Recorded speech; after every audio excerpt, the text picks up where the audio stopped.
hello लोगोफोर बड' जब info YouTube चेनेलाव बरायबाय आसा खालामो नोंथांमोना बयबो मोजां दङ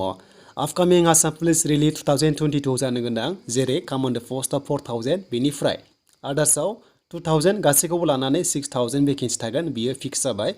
दा बेनि गेजेराव कामान्डो पस्टआव जाय नोंथांमोननि बैसोआ बुंगासिनो दं 18 निफ्राय 21 इयार्स दा बेनि सायाव जों गासिबो डिसकास खालामगोन बेनिखायनो भिडिअखौ नोंथांमोना जोबजासे नायलांदो आरो मोजां मोनोबा लाइक कमेन्ट शेयार आरो जाय नोंथांमोना चेनेलाव दासिमबो साबस्क्राइब खालामाखै खालामना लादो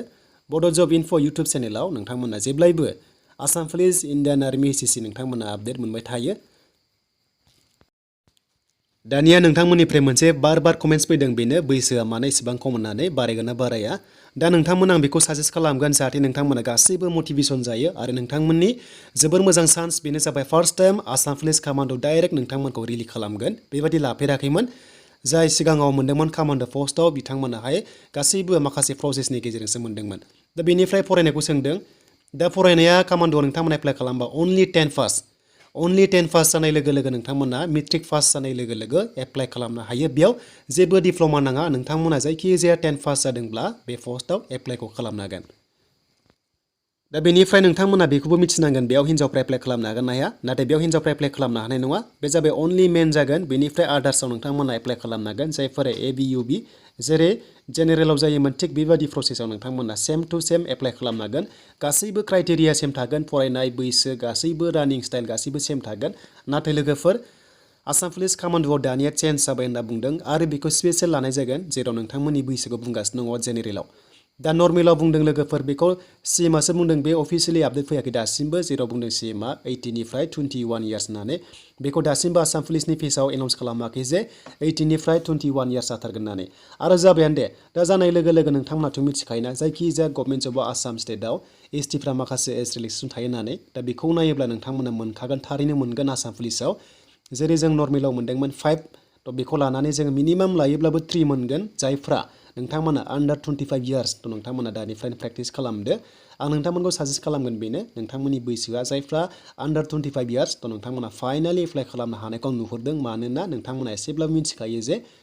एसटिआव माखासे एज रिलेक्सेसन थायो जुदि बिदि थायाब्ला जेनेरेलजों माब्लाबाबो एसटिफ्रा कम्पेयार खालामजाया लोगोफोर नोंथांमोना मिथिखायो गासैबो जेनेरेलनि काटअफआ गासैबो बैसोआ गासैबो सेम जाया नोंथांमोना मिथिखायो दा बेबायदि जायोब्ला जोबोर गाज्रि जागोन मानोना जोंनि एसटिफ्रा गोबां क्वालिफाइड जानायनि थान जागोन मानोना लोगोफोर नोंथांमोना मिथिखायो जोंनि एसटिफ्रा माबायदि दा बेखायनो आं नोंथांमोनखौ साजेस्ट खालामगोन जेरावनोखि मिनिमामब्लाबो 3 इयार्स थानायनि आं लामाखौ नुहुरदों बेखायनो नोंथांमोना एसेबां नार्भास जाथ'नाङा जे खारनो मोनला होननानै थ' बेखायनो नोंथांमोना जायफोरा 21 इयार्सनि प्लास जेरै 22, 23, 24 थ' नोंथांमोना दानिफ्रायनो प्रेक्टिस खालामबानो जाबाय जाहाथे नोंथांमोना एप्लाइ खालामनो हायोबा जाहाथे नोंथांमोना मोजाङै मोजां रानिं खालामनो हायो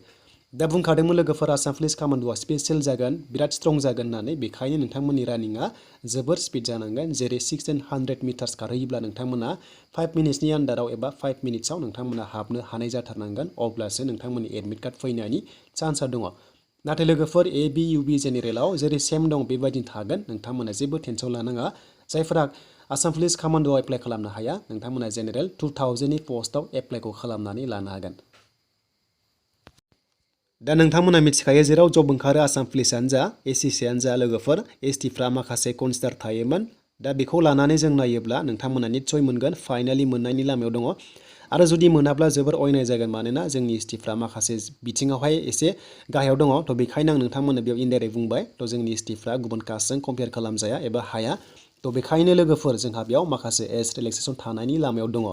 दा बेखायनो आं नोंथांमोनखौ साजेस्ट खालामगोन जाहाथे नोंथांमोना मोजां रानिंखौ प्रेक्टिस खालामनो थायो आरो बे रानिंआ फेब्रुवारि 2022आव जाहैनायनि चान्स दङ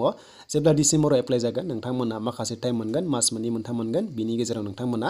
फुल स्पिड रानिं नोंथांमोना प्रेक्टिस थानांगोन अब्ला नोंथांमोना बै समावहाय क्वालिफाइड जायोब्ला नोंथांमोननि साख्रिया जाना फैगोन थ' बिनि अनगायैबो जाय नोंथांमोना आसाम पुलिस कामान्डोआव एप्लाइ खालामनो हाला थ' नोंथांमोननि थाखायबो अप्सन दङ बेनो जाबाय 30 इयार्ससिम जाय नोंथांमोना 18 इयार्सनिफ्राय 30 इयार्सनि आन्डाराव दङ ABUB जेनेरेलाव नोंथांमोना एप्लाइ खालामनो हागोन बेनिफ्राय एसआइआव जायफ्रा ग्रेजुवेट नोंथांमोनाबो एप्लाइ खालामनो हागोन आरो जायफ्रा ग्रेजुवेट नोंथांमोना गासैबो पस्ट एप्लाइ खालामनो हागोन बेनो जाबाय ABUB जेनेरेलाव नाथाय नोंथांमोना आसाम पुलिस कामान्डो एलिजिबल जायाब्ला नोंथांमोना बेयाव मोननाय नङा दा बेनिसिम लोगोफोर माखासे आसाम पुलिसनि कन्टेन्ट दा नोंथांमोना जाहाथे मटिभेसन जायो बेनि थाखाय भिडिअ खालामबाय जेबो नार्भास फिल खालामनाङा दे गोबां साबस्क्राइबारफोरा कमेन्ट्स खालामगासिनो दङ आदा मोनगोन ना मोनला होननानै